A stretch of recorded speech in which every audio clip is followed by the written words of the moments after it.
Grüß euch miteinander. Ich werde euch da gerne vorlesen. Psalmen auf Berndeutsch vom Berchtold Haller Verlag, der Psalm 19. Ein Psalm von David. Von Gottes Herrlichkeit erzählt der Himmel. Und das Himmelsgewölb verkündet das Werk von seinen Händen. Ein Tag gibt das Wort am nächsten. Eine Nacht tut's der andere zu wissen. Ohne Wort, ohne Rede, niemand hört ihre Stimme. Durch die ganze Welt tönt ihr Klang, ihre Sprache bis ans Ende der Welt. Der Himmel hat er gebaut als Zelt für die Sonne. Sie kommt raus wie ein Bräutigam aus seiner Stube und freut sich darauf, zu rennen wie ein Held auf seiner Bahn. An einem Himmelsende kommt sie führen und läuft in einem Bogen bis ans andere. Nichts kann sich verstecken vor ihrer Hitze.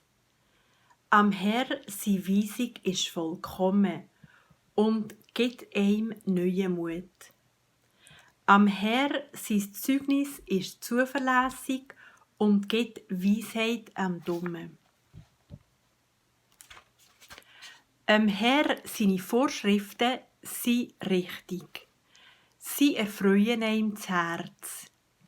Am Herr sein Gebot ist lauter und erleuchtet ihm die Augen. Die Ehrfurcht vor dem Herr ist klar und steht ewig. Am Herr seine Urteile sind wahr und gerecht, alle zusammen. Sie sind mehr wert als Gold, mehr weder viel Feingold. Süsser weder Hung und Waben, wo überlaufen. O, die Knecht lässt sich durch sie warnen. Wer auf sie achtet, hat grossen Gewinn. Fehler, wer merkt sie schon alle?